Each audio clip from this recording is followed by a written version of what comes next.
things we're going to start off with is, what is your top priority for the city of Harrisburg? Well, the city of Harrisburg has a lot of priorities. And one of the top priorities is the infrastructure. We have an antiquated sewer system here in the city of Harrisburg, and some of our residents are finding out through the last 4 or 5 years that they're on a party line. And that means 5 people on a one sewer line. So when the sewer pipes disrupt, then you have 5 people who are involved in financially trying to be able to, pay for that interruption. And when you say the top priority for you is infrastructure within the city, Well, infrastructure, affordable housing, and we just addressed that because we have Bill 16, 17, and 18 that addresses affordable housing. Harrisburg City Council just passed that. We also have public safety. Public safety is something that we're really, really looking into. Paving the streets. We have a lot of potholes in the city of Harrisburg. Financially, we were not able to do that. But now that we're on a financial stability, we should be able to, repair and repave a lot of the streets in the city of Harrisburg. when you're looking at infrastructure, do you first want to tackle the sewage and the? Yes, we do. We want to tackle the sewage and have clean water coming down to the Susquehanna River. So it's not an extra burden on the city residents. Perfect.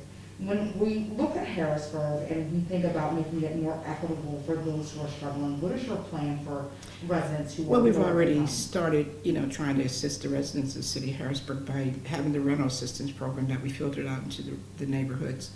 For the residents, we were able to help them with their mortgage, their rental payments, and most of their public utility payments.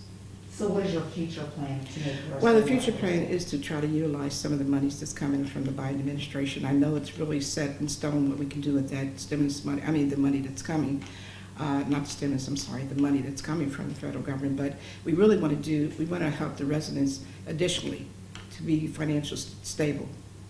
Recovery has been a big word used time and time again following the COVID-19 pandemic, and we are still in the midst of the COVID-19 pandemic. We should, yes, we are. What do you want to do to address the COVID-19 recovery for the city of Harrisburg? Well, as the president, we're following the guidelines as stated by the Department of Health and the CDC, Center for Disease Control. We're following the guidelines and the policies, and we will still continue to make sure that our residents are safe. And as far as recovery from COVID-19, are there any issues that maybe were exacerbated or, were worsened by the COVID-19 pandemic that you'd like to tackle first? At this point, we're looking at maybe just making sure that information gets out to the residents and that they're following the guidelines, and also that we want to make sure that everybody is getting vaccinated. And there's some that do not want to get vaccinated, but we're encouraging them, please, read the guidelines, the policies, and make sure you're comfortable with it, and if possible, please get vaccinated. Ms. Williams, what is the best way for the city to tackle the issue of gun violence? Well, to get them off the street. What I would like to do in my administration as mayor is to include a police force, and then, that concentrates just on the street crime. I know I've talked to Commissioner Carter, and we've been sitting down planning what we need to do as far as me being council president and to address some of the violence that's been happening in the city of Harrisburg. And if you need to get your street crime out, or we need to develop that crime unit, then we need to do that to get some of these guns off the street. One thing I'm concerned about is public safety in this community.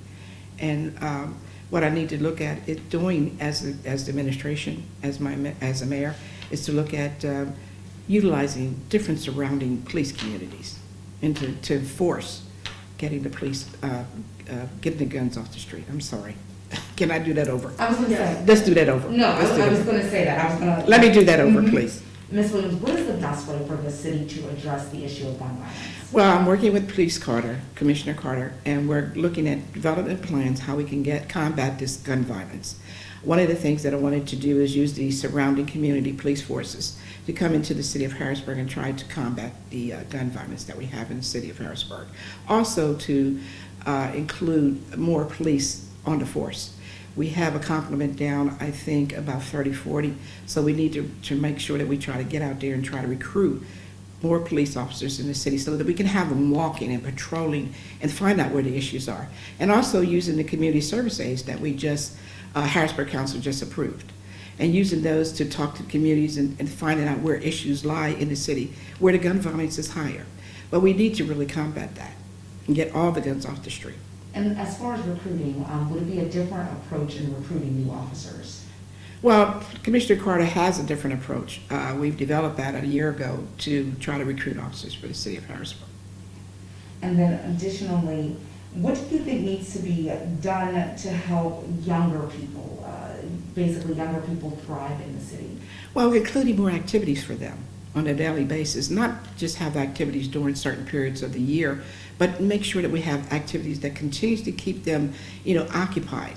One of the things that I am doing with the Harrisburg Housing Authority, and I'm not sure that everybody's aware of that, but during the summer months, I have collaborated with them, and I put $100,000 in the budget to include hiring 100 kids to keep them off the street during the summer and teach them life skills. And we need to do that all year long to make sure that we include the children and our youth in the city. And working with the Harrisburg School District, try to get some collaboration from them to try to work out what we can do during the peak times that the kids are not in school.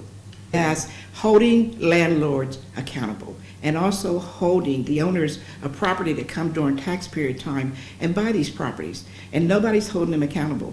My administration will put the foot down on these landlords and also the homeowners too. We have quite a few homeowners that don't want to take care of their property outside their property in the back of their yards. Well, we need to start putting our foot down on those abusers. And that's how you want to address it from the land, I guess basically from the landlord to the homeowners. It's the landlords and the owners and also the renters. We need to make sure that they have respect for their property that they're renting from. And also, we look at each year putting thousands of dollars in our budget to address blight. And we have been doing a great job. We're trying to take 25 houses down a year. But we don't want to continue to take houses down. We want to have houses that we can rehabilitate for first-time home buyers and for single-family homes. But we want to make sure that people keep this city clean. This city has not looked like this when I was growing up in it. So now, take ownership, take responsibility in cleaning and making sure you're home. Now, those were all the questions that we have prepared. Do you have anything else that you want to add in regards to some of the top issues that you would address if you were able to be selected as next mayor of Harrisburg? Well, I mentioned those at the street paving. We have a lot of potholes, and we really need to start repaving a lot of the streets in Harrisburg. We haven't done a good job, and it was not because we didn't want to. It's because financially we were not able to. We were at a deficit, and now we've come out of that deficit, thanks to a lot of the council members working together with the former mayor. And then now, collectively, we've tried to continue on making sure we're on financial stability. So once we get on a proper footing, as mayor, we're going to start doing a lot of things in the city of Harrisburg. And one of the things is to start paving a lot of the streets in Harrisburg. Definitely. And this was on Tuesday when people go to vote for the next mayor of Harrisburg. Why should they vote for you? I am the best candidate for the mayor position. I have the confidence. I have the leadership ability. I've been on city council for the last 16 years. Of those 16 years, I've been in a row of council president. I have the courage to stand up to those who want to make sure that they get anything from the city of Harrisburg. No, I will not allow that. I have the dedication. I've been a lifetime resident of the city of Harrisburg, also a lifetime Democrat. I've never left the city of Harrisburg, and I've always been here to advocate for those residents who needed assistance. So I feel that I'm the best candidate in this position, for this position.